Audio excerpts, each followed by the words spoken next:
Assalamualaikum warahmatullahi wabarakatuh. Banyak sekali pertanyaan jamaah, Ustadz kasih kami channel untuk kajian anak-anak muda. Di antara anak muda berasal dari Aceh, luar biasa. Channelnya Maulizul Akbar Nak. Tonton, subscribe, like, share, komen. Assalamualaikum warahmatullahi wabarakatuh.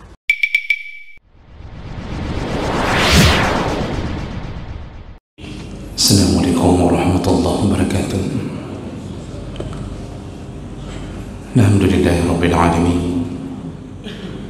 Wa bihi nasta'in ala umuri dunya waddin. Asyhadu an la ilaha illallah wahdahu la syarika lah. Wa asyhadu anna Muhammadan 'abduhu wa rasuluhul karim. Allahumma shalli wa sallim على نبينا المصطفى محمد وعلى آله وأصحابه أجمعين.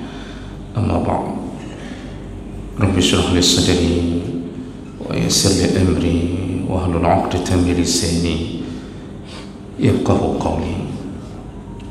Segala puji bagi Allah, kemudian salawat dan salam kepada Rasulullah, pada keluarga dan seluruh sahabat-sahabatnya yang Allah muliakan, insyaAllah.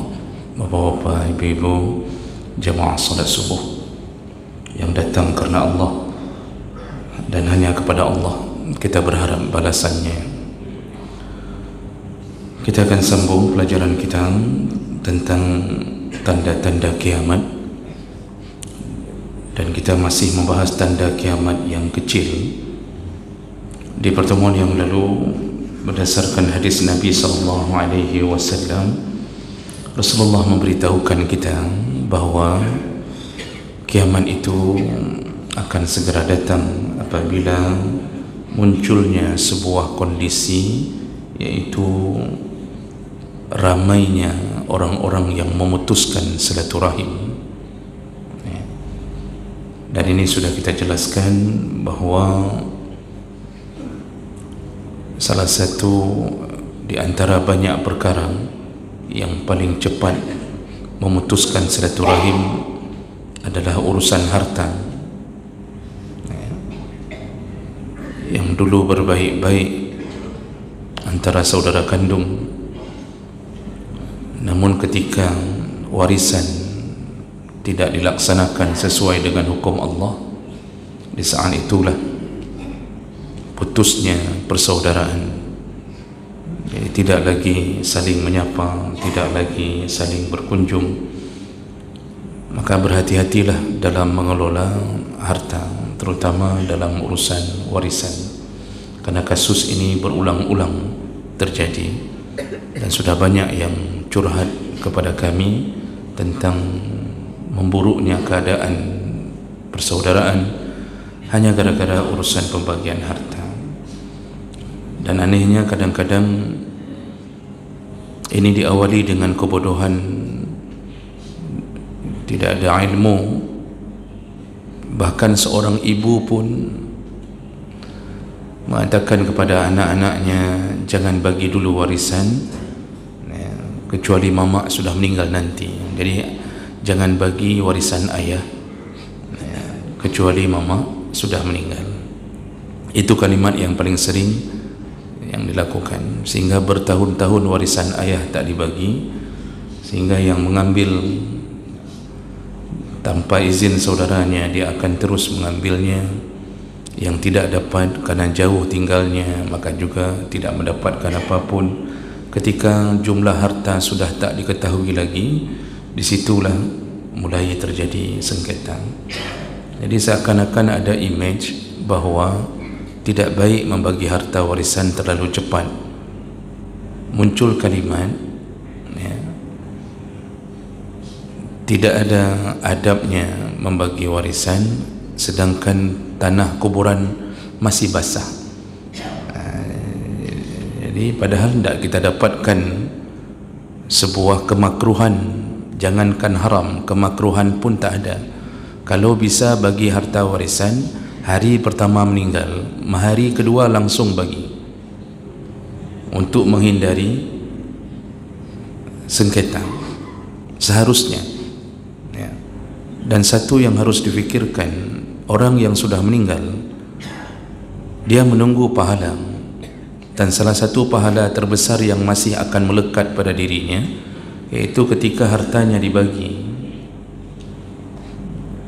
Jadi bukan ditunda-tunda sampai 10 tahun, 20 tahun. Itu dibagi pun susah. Bahkan punya kakek pun belum dibagi. Nah, ini penyebab putusnya silaturahim paling cepat. Maka jemaah melakukan Allah, berhati-hatilah dengan tipu daya syaitan, seakan-akan ada aib kalau terlalu cepat membagi warisan. Baik, kita lanjutkan berikutnya. Tanda kiamat berikutnya masih di dalam satu hadis. Rasulullah sallallahu alaihi wasallam menyebutkan melalui hadis Abdullah bin Umar. Kita ulang sedikit. Kata Rasulullah, la taqumus sa'ah, tidak akan terjadi kiamat hatta yakhunul amin wa yutamanul kha'in. Tidak akan terjadi kiamat kecuali yang terpercaya dianggap berkhianat, kemudian pengkhianat dianggap orang yang dipercaya. Ini kondisi ini sudah kita rasakan ya. Di negara manapun ini terjadi ya.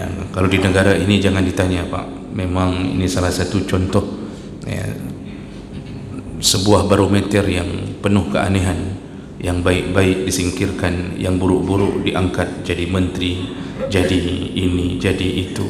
Jadi bisa bekerja sama sesama para penjahat ya. Dan itu tidak hanya terjadi pada negara kita ya, tapi semua negara ya. Bahkan negara-negara Islam pun mendapatkan ujian seperti itu. Berarti sudah sampai waktu hampir kiamat. Kemudian Nabi sambung, hatta yadharul fuhshu wat tafahush. Nah, ini sudah kita bahas di dua pertemuan sebelumnya, yaitu menjelang kiamat seseorang tidak malu lagi mengucapkan dan melakukan perbuatan keji ya. Jadi berzina tak malu, menampakkan aurat tak malu, juga mengucapkan kalimat-kalimat keji tak malu. Caci maki menjadi hal yang biasa, bahkan dianggap bahasa itu tidak mengundang dosa ya. Kemudian wa qati'atur rahim, itu memutuskan silaturahim. Ini sudah kita bahas. Dan selanjutnya Rasulullah mengatakan wasu'ul jiwar. Tanda kiamat berikutnya adalah su'ul jiwar, yaitu buruknya hubungan bertetangga.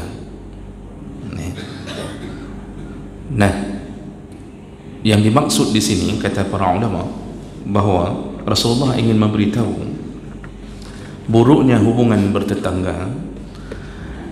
Yang seharusnya bertetangga itu saling menjaga, saling menghormati ya, saling menolong di saat dibutuhkan, saling menutupi aib.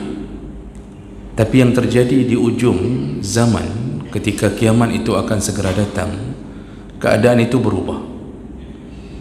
Hidup bertetangga menjadi salah satu liang neraka yang seseorang bahkan tidak betah untuk tinggal bersama orang lain yang menjadi tetangganya. Lunturnya sifat sosial, lalu kemudian tidak ada lagi rasa saling menghargai, kemudian runtuhnya rasa tolong menolong,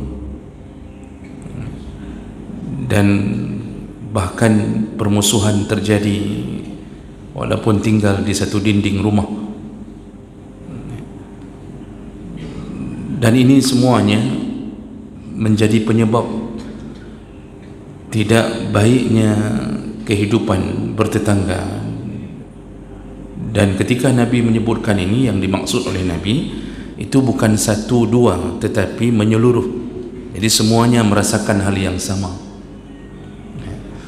Di masa Nabi SAW bukan tidak ada kejadian ribut dengan tetangga, baik tetangga rumah, tetangga kebun, itu bukan tak ada, ada, tapi satu di antara 1000. Jadi 999 baik-baik saja, tapi satu terjadi.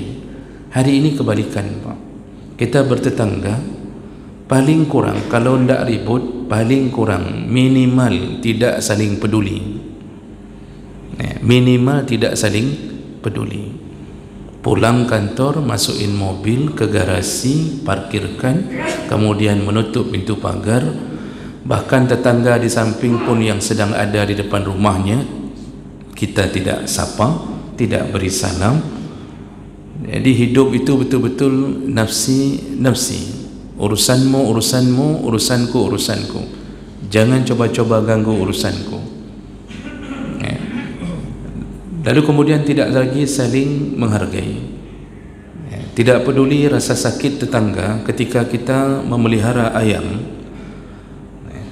Lalu kemudian ayam tersebut menyakiti rumah tetangga kita. Ayam punya kita, tapi nya itu dibuang ke rumah tetangga. Itu pun tidak jadi perasaan bagi si pemilik ayam.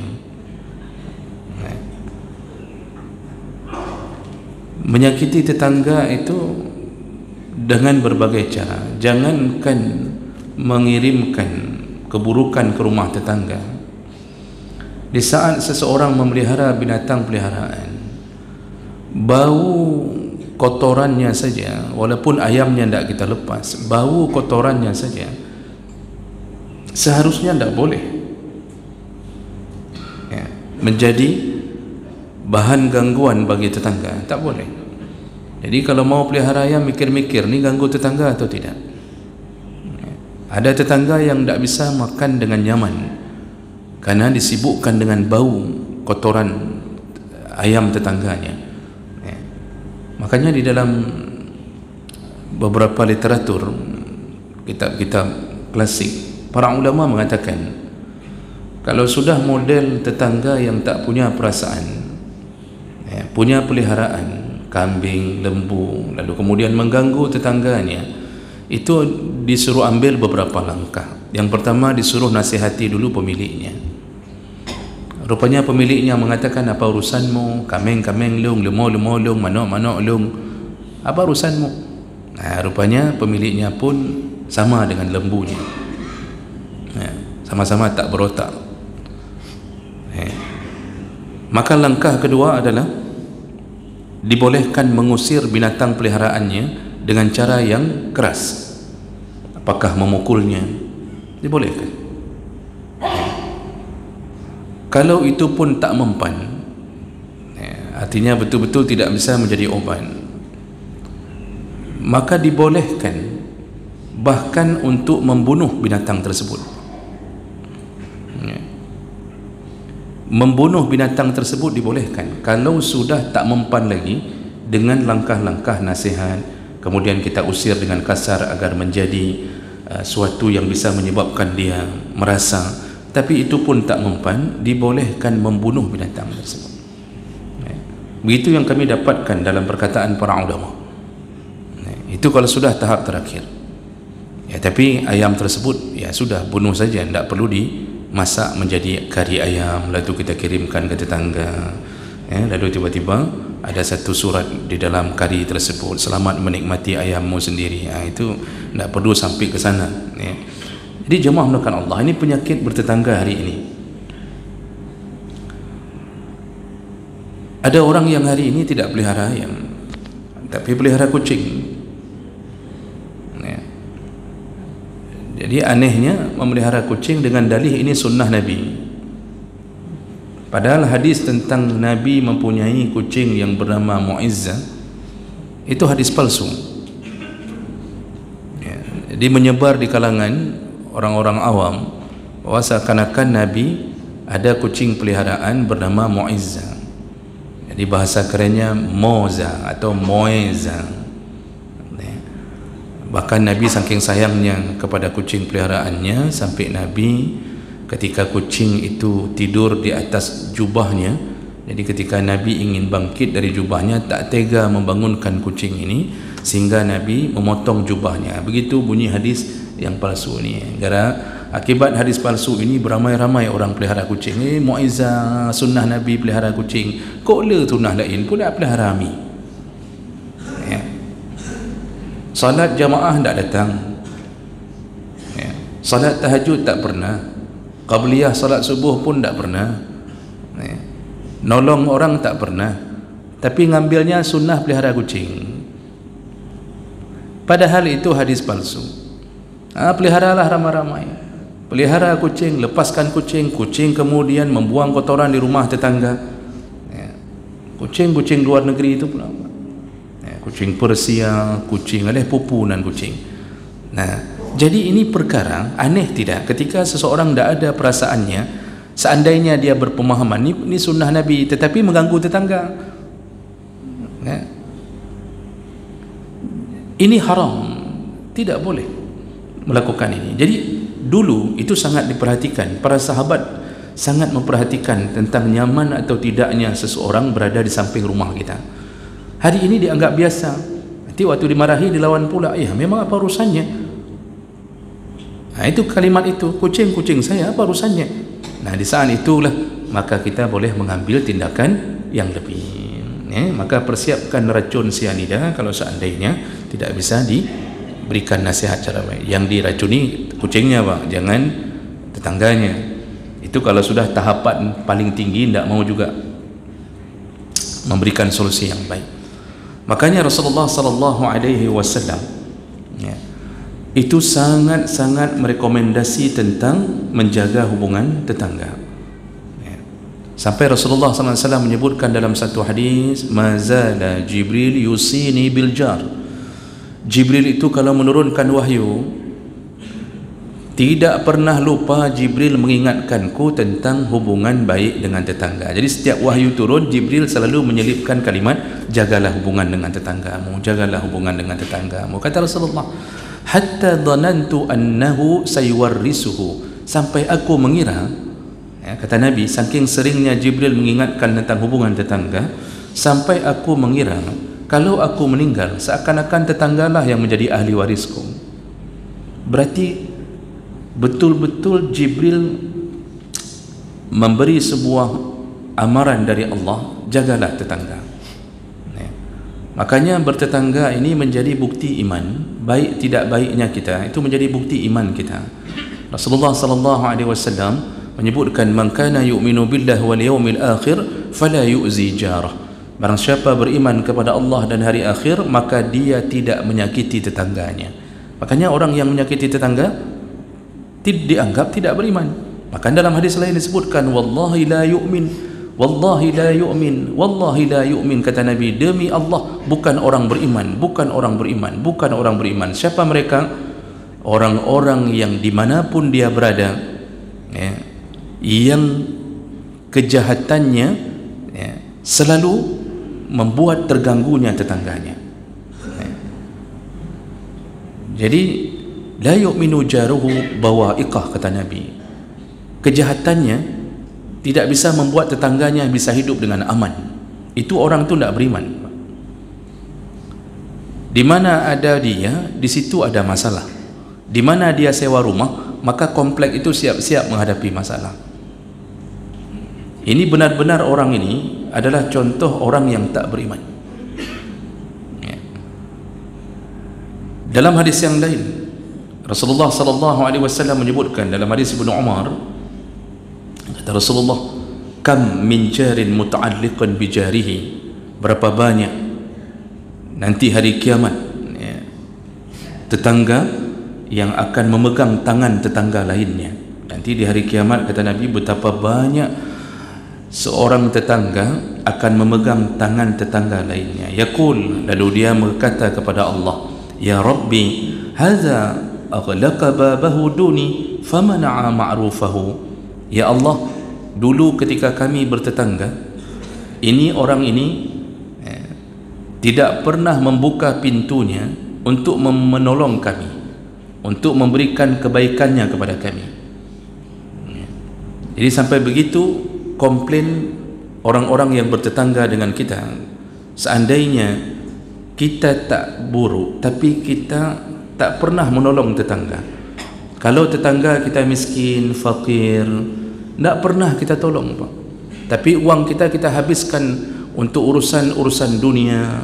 Jadi kalau untuk wisata, rekreasi, Masya Allah, luar biasa, tak peduli mau 5 juta, pergi ke Medan, tinggal seminggu di hotel, kemudian bahkan memakan kacang yang di dalam kamar hotel yang seharusnya 5.000 di luar tapi 50.000 di dalam, itu pun dia tak peduli.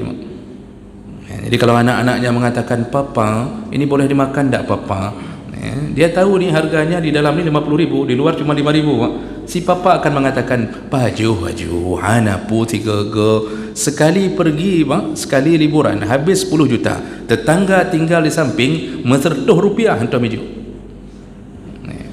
Makanya orang-orang tetangga-tetangga yang fakir miskin ini akan memegang tangan tetangganya lalu mengomplain kepada Allah Subhanahu Wa Taala, mengatakan, inilah dulu kami bertetangga, ya Allah, ini orang tak pernah membuka pintunya untuk menolong kami. Oleh kerana itulah Rasulullah SAW melaknat orang-orang yang bertetangga tapi dia bisa tidur dengan kenyang, tetangganya tak bisa tidur karena kelaparan. Rasulullah mengatakan, laisal mu'min alladhi yashba' wa jaruhu ja'i. Tidak beriman seseorang yang hidup bertetangga, dia tidur dalam keadaan kenyang sedangkan tetangganya tak bisa tidur karena kelaparan. Tidak beriman. Sedangkan syarat masuk surga adalah iman. Berulang-ulang Allah katakan, alladzina amanu, innal ladzina amanu. Iman itu kata Rasulullah ada 60 sampai 70 cabang. 60 sampai 70 cabang. Iman tertinggi kalimah la ilaha illallah. Iman yang paling rendah, rendah maksudnya di antara semua yang kuat, yaitu memindahkan batang pohon yang jatuh di jalan demi membuat orang lain bisa berjalan dengan nyaman. Itu iman. Jadi kalau ada sifat itu kita beriman. Dan cabang-cabang itu diantaranya adalah memuliakan, tidak menyakiti tetangga. Itu semua hari ini telah luntur. Ada, tetapi bisa dihitung. Dan rata-rata seperti kita sebutkan tadi, minimal orang tak peduli lagi dengan keadaan tetangga. Tetangganya sakit tak dikunjungi, ketika meninggal juga tak diurusi, ketika tetangganya susah bahkan kenderaan pun tak berani dipinjamkan. Itu kehidupan hari ini, dan itu semua menjadi tanda-tanda munculnya akan segera berakhirnya dunia ini. Nah, jemaah melakukan Allah Subhanahu Wa Taala, anjuran-anjuran Nabi dalam hidup bertetangga itu memang seharusnya kita menjaga hubungan semampu mungkin. Makanya Rasulullah mengatakan memulai bertetangga dengan mengirimkan hadiah. Kata Rasulullah, tahadu tahabu, sering-seringlah memberi hadiah, karena kalau engkau sering memberi hadiah maka timbullah rasa cinta di antara kalian. Dan salah satu yang dianjurkan, kirimkan hadiah ke tetangga. Aisyah radhiyallahu anha bertanya kepada Nabi, ya Rasulullah, kalau aku ingin memberikan hadiah kepada tetangga-tetangga, kepada siapa dulu aku beri? Apa jawaban Nabi? Akrabu minki baban, berikan kepada pintu yang paling dekat dengan pintumu. Jadi tetangga itu tidak ada batasan rumah. Ada hadis lemah yang menyebutkan tetangga itu 40 ke depan, 40 rumah ke belakang, kanan, kiri, tapi hadisnya lemah. Jadi para ulama mengatakan sebenarnya tidak ada batasan bertetangga. Satu komplek, misalnya ada sekitar 200 kakak dan kita kenal semuanya, itu disebut tetangga. Cuma kalau memberi sesuatu, utamakan dulu pintu yang paling dekat dengan pintu kita. Berarti hadiah itu lebih utama diberikan ke tetangga, kanan, kiri, depan, belakang, nilai. Jadi orang hari ini mungkin karena sudah tak enak hati, maka dia akan mengirimkan hadiah kadang-kadang melewati beberapa rumah. Itu akibat daripada hati yang telah tergores dengan keburukan tetangga, dan itu bisa saja tertimpa dalam pada diri kita. Jadi sudah tidak enak lagi kita memberikan hadiah untuknya. Dan tentu hidup bertetangga ni kita disuruh jaga, tapi kita tidak bisa menghindari kalau orang menzalimi kita. Jadi kalau sudah sampai terzalimi, ya paling kurang kita jaga jarak tanpa harus memutuskan hubungan. Jadi kalau salam, ya tetap salam saja. Jadi mungkin walaupun tidak seramah dulu, intinya kalau diberi salam saud, kalau ketemu sampaikan salam, walaupun kita tidak seakrab dulu. Nah, Rasulullah menasihati Abu Zar, ya Abu Zar, wahai Abu Zar, iza tabaqta maraqan, kalau engkau memasak kuah, faaksir ma'aha, perbanyaklah kuahnya. Kemudian apa? Berbagilah, wa tawaza' jiranaka, kemudian berbagilah kepada tetangga. Sederhana Pak, memulai sebuah kehidupan yang baik, hantarkan kuah. hanya hantarkan kuah. Ya, jadi maksud hantar kuah ini ya dengan lauk pauknya, jangan pula kuah saja tak ada apa-apa di dalamnya. Itu semakin buruk hubungan, Pak. Tetangga akan mengatakan kurang ajar, cuma kuah dihantarkan. Ada dihantar kuah pelik, tidak ada sayur satu pun, bagaimana perasaan kita terima, Pak? Ya. Nah, jadi maksud hantarkan kuah ya dengan lauk-lauknya. Yakin 1000% hari ini kita hantarkan. Begitu kita hantarkan, terbukalah semua apa yang dia fikirkan. Dia berfikir selama ini kita sombong, dia berfikir selama ini kita ini orangnya tidak gaul, selama ini kita mungkin tidak mau bertetangga karena dia orang kaya, macam-macam. Begitu kita hantarkan kuah, maka sepasang suami isteri akan mengatakan, ternyata baik orangnya, ternyata kita tidak nyangka, Masya Allah, kita dapat kuah. Berubah semua perasaan. Besoknya mereka mulai berfikir untuk membalas. Nah, makanya kan membalas hadiah itu suatu yang sunnah. Jadi jangan sampai piring kita sudah 7 piring di tempat orang, ya, tidak pernah dibalas, Pak. Sekali balas dikirimkan 7 piring itu kosong semuanya. Nah, ini tetangga ini kan, ini betul-betul harus ikut pengajian ini kalau sudah model tetangga begitu. Disunnahkan membalasnya. Pulang dari manapun disunnahkan membawakan hadiah, ya. Disunnahkan. Jadi pulang dari bandar bawa pulang adik, boleh adik Kak Na, boleh adik Kak Mudia, ini puas becut, ya. Pulang dari Medan bawa pulang Zulaikha, ya. Ya, jadi ini perkara-perkara ini kecil, Pak, tapi menjaga hubungan. Jadi jangan sampai pagar pintu rumah begitu tinggi, ya, masuk rumah kemudian tak peduli apapun, tak ada hubungan apapun. Makanya ketika kita meninggal disyukuri oleh tetangga-tetangga kita. Oleh karena itu jemaah melakukan Allah, ya, walaupun kita berusaha menjaganya, tapi ingat kita sedang membahas tentang tanda kiamat. Jadi maksudnya Nabi mengatakan akan terjadi seperti itu, ya, tapi kita berusaha jangan kita yang masuk ke dalam gelombang keburukan itu. Jadi tetap jaga walaupun tidak bisa kita hindar. Karena kalau ini tidak terjadi, berarti Nabi tidak benar. Makanya tetap terjadi. Makanya hari ini sampai membunuh tetangga pun dianggap perkara yang sudah lumrah. Sedikit ribut langsung membunuh tetangga, ya. Dan menyakiti tetangga itu pada perkara-perkara yang sangat besar itu dosanya berkali lipat. Karena tetangga itu disuruh jaga perasaannya. Tidak boleh pohon yang kita tanam tidak boleh menjulur ke rumah tetangga kemudian menyakitinya. Kalau seandainya cabang pohon kita menjulur ke rumah tetangga, maka mengganti kelelahan dia menyapu sampah dari pohon kita tersebut, berikanlah buah yang tumbuh pada cabang tersebut. Jadi kita ni sebagai pemilik pohon mengatakan, ni mohon maaf, ni sampah sudah jatuh ke rumah kalian, jadi sebagai gantinya ini semua buah-buah ni itu halal, ambillah semuanya. Rupanya izin Allah yang berbuah cuma cabang ke rumah tetangga kita saja, Pak. Ini kan jadi masalah baru pula kan? Jadi jemaah melakukan Allah sampai segitu harus dipikirkan kehidupan bertetangga. Tidak boleh membuat talangan air yang airnya jatuh ke atas seng tetangga lalu menyakiti mereka, tak boleh.